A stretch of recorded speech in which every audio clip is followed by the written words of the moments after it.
Hey guys, make sure to subscribe and hit that notification bell to be updated every time I make a new video. Thanks, let's begin.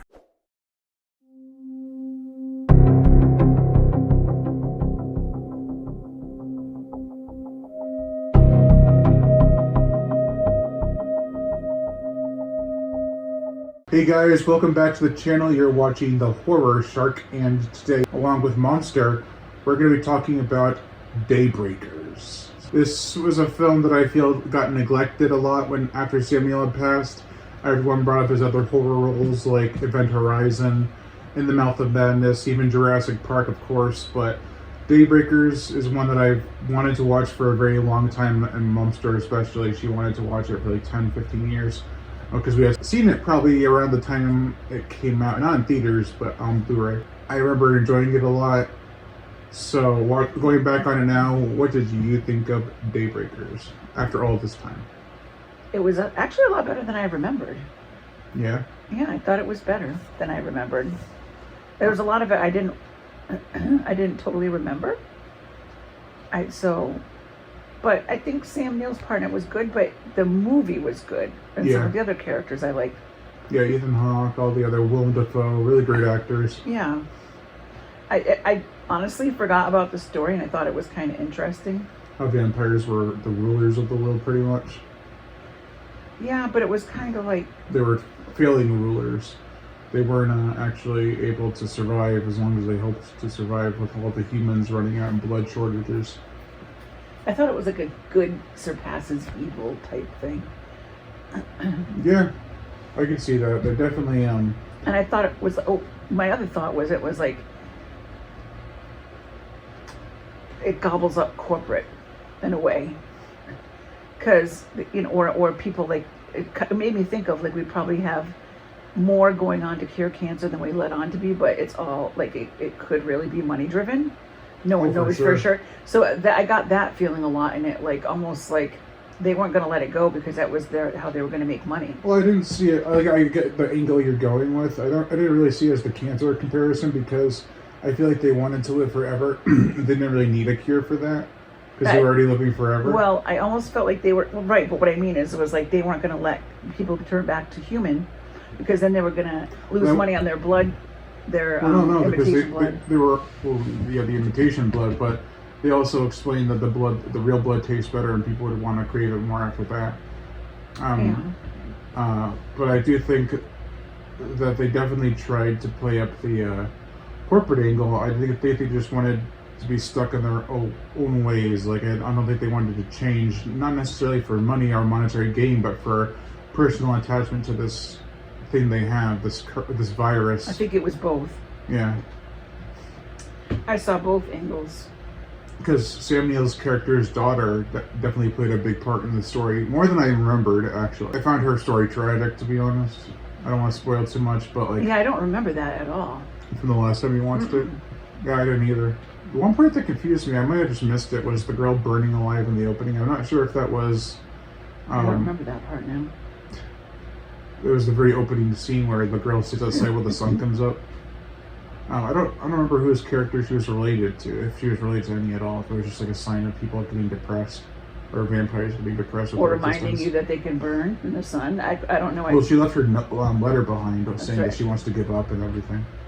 There's no hope. There's no escape. Well, either that or it was just setting the tone for the fact that they were running. That's what I was thinking.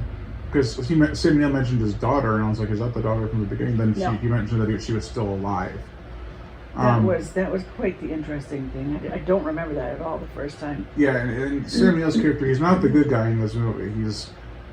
He's a conflicted villain, where he wants to do what is best for himself and what he thinks is best for the human race. But in the end, he is still greedy. Yep. So it was kind of, to me, like, that's where I got the corporate angle. Well, I mean, usually people who have a cure for something and want to hold it aren't really thinking for the best of humanity. They're just looking out for the best of their profit margins. Exactly. That's why I felt like that was huge on that. Yeah. But that's just what I thought. What did you think of the violence and the amount of blood? The violence was good. There was a lot more blood than I remember, too. Yeah. There wasn't a lot of violence, per se. The violence wasn't really... It was very bloody, for sure, which I'm happy it was rated R. I mean, But- this concept would not have worked if it was PG-13. Yeah. But it is a vampire movie, so I'm kind of like, I wouldn't know, what would you expect? You wouldn't expect it to be. Yeah, a lot of bloodletting. It hinged on being rated R. Like, even with the body farming, Yeah. where they have the whole section of people, that would not have worked if it were PG-13. Like, they would cover stuff up, but it's a very gnarly concept. I don't think, even without the blood, it would have been PG-13. I don't think they should have PG-13 vampire movies. Okay, so then we get rid of Twilight. Well, apparently so. Yeah. But And, they could have made that. They could have made Twilight better if they made it R. They could have made like. I they mean, could have. Twilight still sucks. Even if it was rated R, it would just be more sex and less Not violence. necessarily. Did you read all the books? I did. didn't read them all. I didn't read any of them, actually.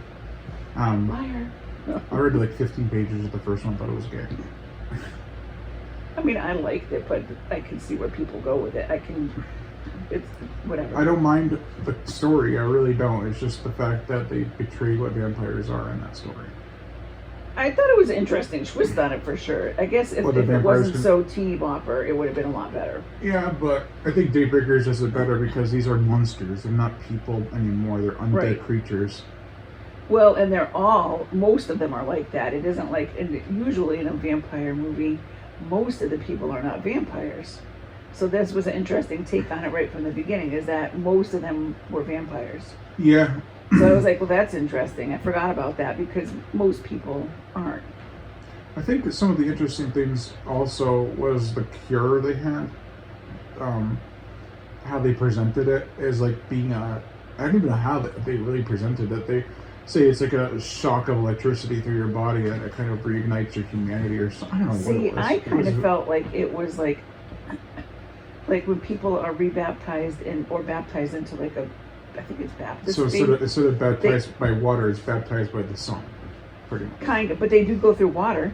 They do. So I did. No, that wasn't. Oh yeah, you're right. That is true. So I was kind of like either that. So it was- rebaptized. So I don't know if they got some of their inspiration from that, but I was like, that was creative to use it for that. Whether or Yeah. not that's what they were trying to do.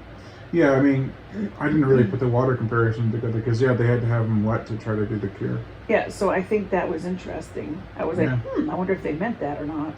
Yeah, that is a very good comparison, actually. So I was like, I was like, they really. When I was watching it the whole time, I was thinking this was a lot better than I thought it was before. I remembered certain parts of it, but I wanted to watch it again because Yeah, I was like, I remember when I watched it the first time, I was like, I would like to watch it again. because I think we were watching that in a noisy room or whatever. But I also think it's a very captivating story. Like even my brother was watching it, and we didn't expect him to actually stick around, but because he came home the next day to finish it with us, and he actually finished it with us.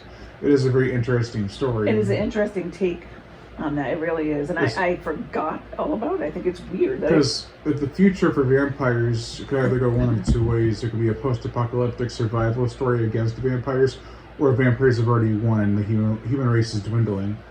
So it's definitely the latter, and I think it works very well.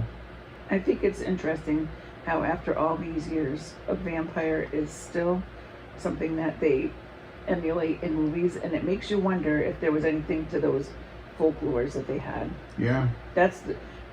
I just wonder about that. Although, I mean, I did visit Mercy Brown's grave, and really they think that some of those people just had other things wrong with them. So I'm thinking maybe that's how come it will always have that air of like, this could have happened.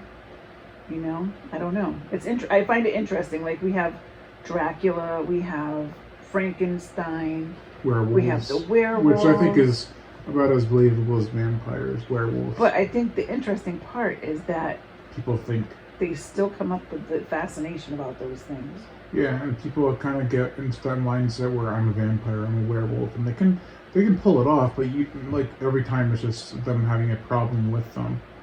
Which is a very interesting take. I like and dislike that in some werewolf stories where it's not actually a werewolf, but it's someone who thinks they're a werewolf and are capable of doing extreme things. Anyways, the movie was good. I think that people should watch it. If you haven't watched it, if you've watched it before and you haven't watched it in a while, you'll probably enjoy it. You know, be a good idea for a sequel to this. Not that they're ever going to make one. What? Moonbreakers. Yeah. Werewolves. They could have. They should have done one soon after, like even a couple years after. I don't know if this was that successful at the box office. I don't think it was. But I think it also came out around the time Twilight, because it and True Blood, so they were trying to capitalize on the sexiness of vampires. But also, 30 Days of Night and Daybreakers, all those movies came out around that time, and they all kind of fizzled out and didn't really do that well, but they still stuck around more than Twilight has. Well, I'm not trying to bash any of them. When there's a resurgence, then everyone that had a good story is going to pop out and try to capitalize on their story. That would make good marketing sense. Well, the problem with 30 Days of Night and Daybreakers is they came out at the wrong time. They should have waited till like the end of the Twilight era, where people are getting sick and tired of it, and then popped out. But instead they came out like right at the beginning. Yeah, but if they're sick and tired, they're not going to want to watch it. Well, no, because this is a different take on vampires. Let me take a look at this. Maybe. I don't think you could win. I think it would have done better in like 2011 or 2012 and not 2009. It definitely depends on how worn out people are on that subject matter. I don't do ratings, but what would you give it out of 5 or 10 or whatever? I'm going to be honest, this wasn't my favorite Sam Neill performance. As a performance, as an acting thing from Sam Neill. It wasn't my favorite from him. Certainly got better performances, but he was still good in the film. He was good. It felt like it needed something different from him, but it was still good all the way around. I think the story... So I think the concept to some of the effects are a bit rough too. Yeah. For 2000, because it came out like almost 20 years ago, so the effects are still going to be kind of wonky. I'm going to give the story part of it a 7.5 out of 10. What would you give the movie itself, with every attribute added? 6. 6. I enjoyed it, but I felt there was something missing for sure. And this was it happened the first time I saw it too. It was much better than when I first saw it. But there was just felt something like there missing. was something, and I don't know what it was. Is the ending was kind of rushed. The plans that they came up with were okay, but like they came up with them without any really build up to a reason why they would do this.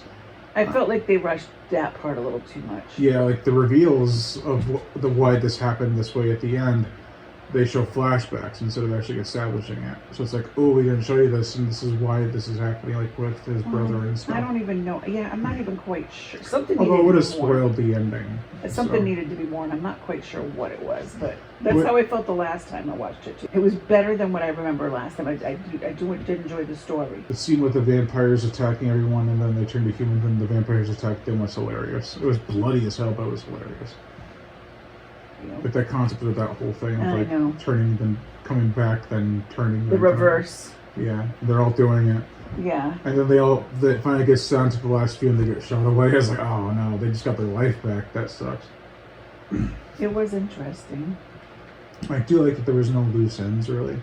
Like all the characters that deserved to get what came to them, whether good or bad, were resolved. Pretty much, that part was good. Yeah. It was a good movie. I don't know. I'd be interested for your fans to see what they think might have been missing, what they think might have been better, if they think the story was as good as I thought it was a pretty good story. It was a very good story. I do think it was rushed a bit in some parts, and that's probably what's making it not be a higher score. Either that, it feels like it's missing something. I felt like what I really think is I feel like Sam Neill's character was missing something. I think they needed to have a little bit more on him. Like they just played it's his daughter. Like everyone I feel like loves their daughter, but it was like you just needed a little bit the memory of her when they were trying to have him like being nostalgic about it. We just felt like maybe they needed like a flashback. I felt like there was I don't know what but it needed something more. I feel like they needed more time with him and his daughter. There's only a handful. I think that needed a little bit more. They didn't necessarily need flashbacks, but him trying to help his daughter get through the vampirism. Well, would have been better. The other thing I think that would have been effective for the movie, you kind of had to imagine it on your own, would be if they had some of the people have flashbacks or like of them reminiscing about their life beforehand. I think they could have just talked about it. They already did that with Willem Dafoe's character. Or they could have said, like, I don't miss any of the, like, it was like you were like, I don't know if they're happy about this. Well, Sam Neill did that. He mentioned that he was, had like an illness and he became a vampire and they cured it, but his daughter didn't agree with him being a vampire. Oh, that's right, they did. Some of the spots with him, he was a little too soft-spoken. I think it's just him as an actor. Oh, could be. But I think he did good. I think it's just that they needed more time with him and his daughter in the same area. Could be.